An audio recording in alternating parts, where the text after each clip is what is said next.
What's up, motherfuckers? The haters back again with a Raw review. Let's start off by just getting it out of the way and saying that this Raw sucked ass. It was one of the worst Raws in recent memory. I think it was even worse than last week, if you ask me. So without further ado, you can't see it, but I'm on WWE.com looking at the results. I did watch the show, but it was like 30 minutes ago, and it's 3 hours, motherfuckers. So there's no way I can remember any of this. But with the quick little refreshers here, I'll be able to tell y'all's everything that happened, I think. So first off, the show starts, and there's a little vignette that shows Seth Rollins burning the table, burning it down. And now The Fiend is on SmackDown, and despite the roster split, they're going to wrestle each other at Crown Jewel. Now, I understand Crown Jewel is like a showcase, so there's no consistency in that context, right? It just is what it is, right? Crown Jewel is going to have what it's going to have. And it's going to have some interpromotional matches just by virtue of being what it is. Despite this, the announcers keep talking about how Bray Wyatt's presence is still on Raw, like all this stupid crap. So anyways, that was stupid. The first segment was Ric Flair comes out and announces Drew McIntyre as the final member of Team Flair. Now, I haven't seen Drew McIntyre on TV in a while. I think the last time he was on TV was when he lost the King of the Ring tournament, which I think he should have won. Drew McIntyre is a beast. I love Drew McIntyre. But he's announced as the final member of Team Flair, which is kind of cool. And he goes on to have a match against Ricochet. Now, Ricochet's on the other team, on Team Hogan, so I get it.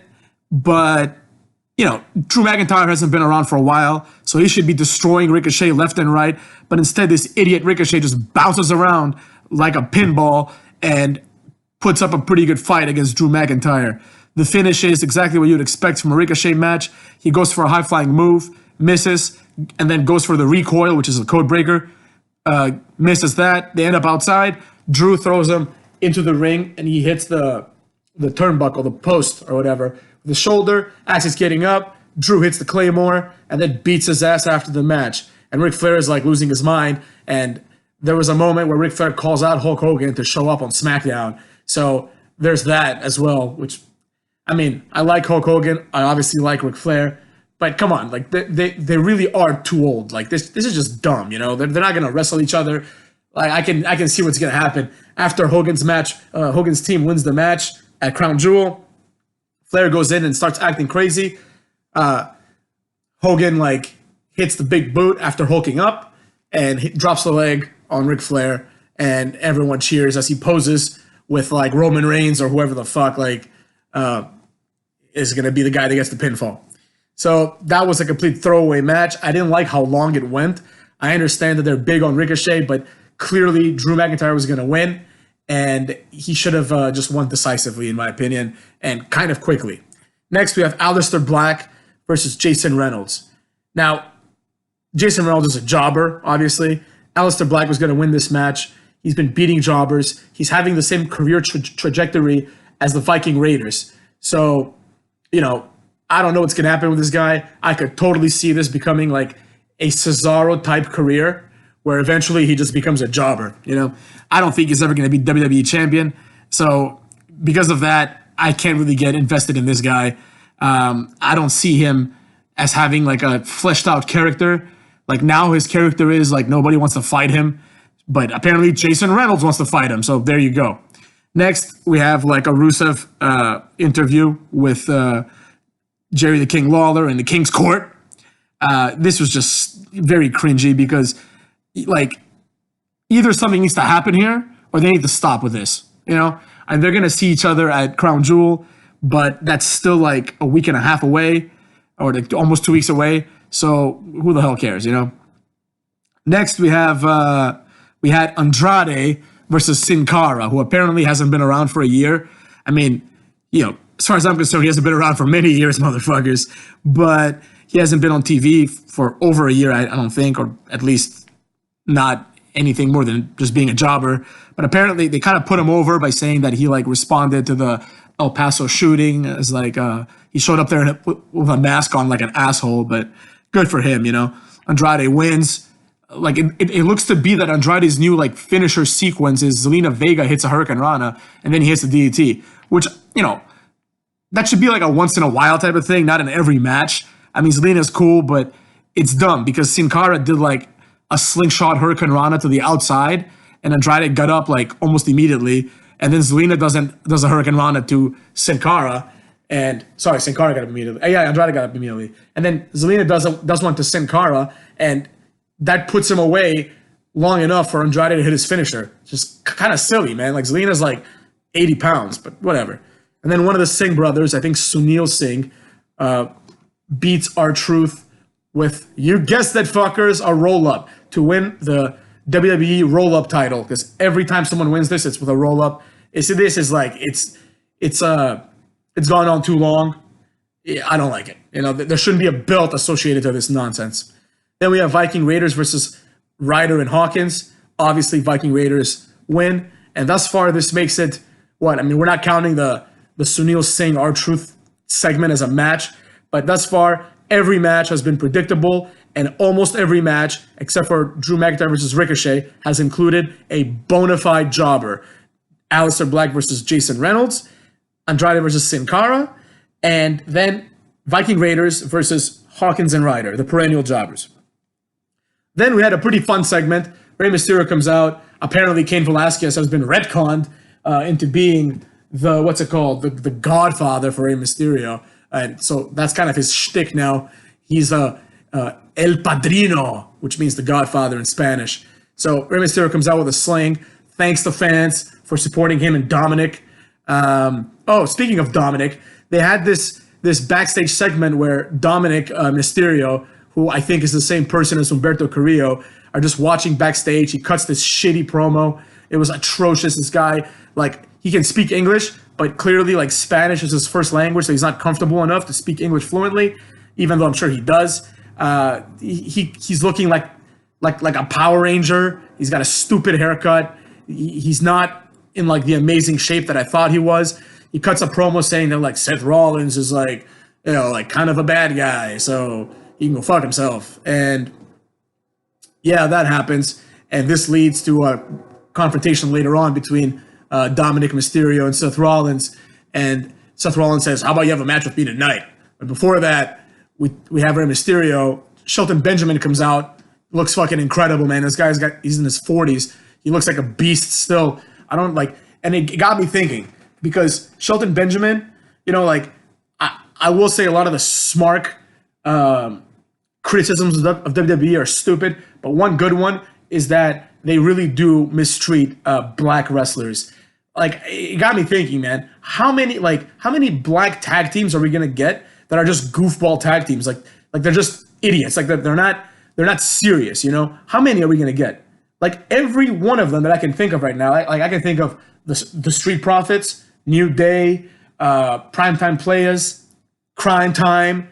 Like, these are all just comedy tag teams. Like, can't there just be like two black guys who just are good wrestlers, and that's the beginning and the end of that, and they're just awesome? Like, why don't they do that, you know?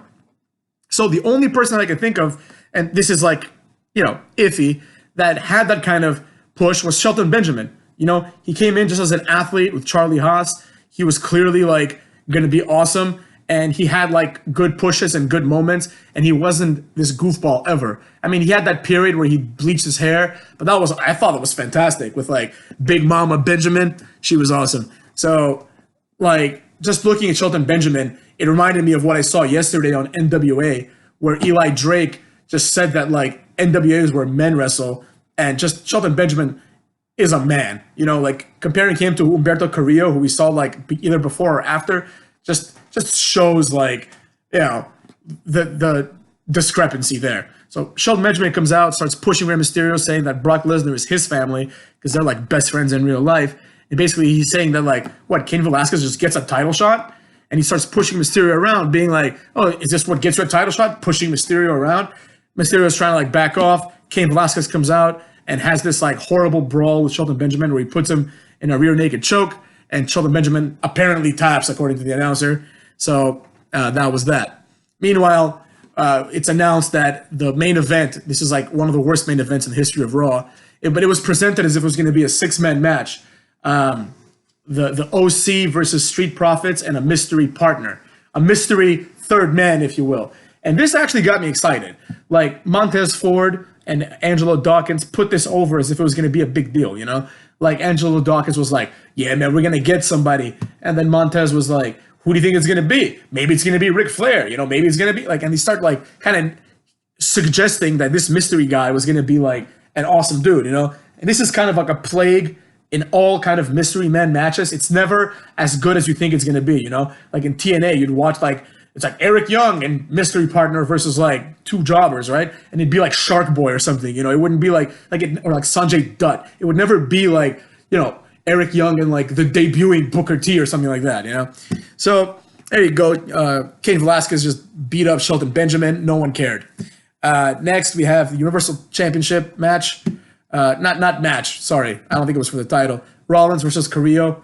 The match was pretty decent, you know, like I'll be honest, Roberto Carrillo, he can he can wrestle, right? But there's nothing special about him, right? Like, he's a good wrestler, I'm sure, but is he better than Cedric Alexander? Is he worse? No, they're about the same thing, you know? Like, if you fire one and keep the other one, that's all you need. You only need one of these guys. You only need one Sami Zayn or one, ACH or one Rich Swann or one, like, Tony Nese. These are just dudes with no characters. You just have one and have them do everything, you know? So that match, like, was presented as, like, probably the best match of the night, and it was all right. Then we had Street Profits versus the OC. I knew something was fishy when the announcer announced just Gallows and Anderson. I'm just like, what? I thought it was a six-man match, and apparently it wasn't, motherfuckers. It was a normal tag match. It was Gallows and Anderson versus Street Profits, and AJ Styles is interfering. There was this spot where like Montez Ford was on the turnbuckle for like 5 minutes, and then AJ eventually pushes him off into like a spine buster from Anderson, which was kind of neat. And then long story short, this was so dumb. Just as AJ is about to be ejected, right, and he's like turning around to leave, guess what? The sixth man is revealed. It's Kevin fucking Owens. Okay? Has there been a more disappointing reveal ever? Kevin Owens comes out as AJ's leaving. Like, he didn't even need to come out. The match had turned into a fair match. Like, obviously they're setting up the 15,000th feud between AJ and Kevin Owens now for the U.S. title. AJ goes for a clothesline. Kevin Owens ducks, hits the stunner. Meanwhile, in the ring, a little sequence. Montez Ford does like a plancha to the outside, takes out Gallows. Meanwhile, while he's in the air, he gets tagged by Dawkins, who comes inside, dodges like a clothesline or something from Carl Anderson. Dawkins hits the sky high, tags in Montez Ford, who does a frog splash. This frog splash wasn't as good as his other ones because Anderson was far, so he had to like jump for distance instead of height. So that was kind of whack. And it was presented as a big deal. This was the main event. Like, the Street Profits in the main event. Like, these are NXT jobbers. I mean, I like them like overall, I guess, but in the main event, I mean, like against Gallows and Anderson, this is like this. If this was like WrestleMania, this would be like, it'd be lucky if this made it to the pre-show. But anyways, I guess it was just there to set up Owens versus Styles, which, I mean, for the U.S. title, like, who gives a rat's ass? You know, like, why the hell would Owens go after the U.S. title? He just came back, basically. Why wouldn't he go after Seth Rollins or something? Anyways, it was what it was. Episode was atrocious. It was garbage. I did not like it at all. It makes me not want to watch SmackDown. I probably will just to make a video or something. I'm excited about Wednesday. We'll see what happens. I guess tomorrow is like the new episode of NWA. I'm excited about that, fuckers. So yeah, everything's been going good here. Better than I thought. Like, my subscribers keep rising up. Earlier today I had 12. Now it tells me I have 11. One of you dropped out. Maybe 10. Maybe 10. I don't know. Doesn't matter. We're moving up slowly and steadily. So stay tuned for more motherfucks.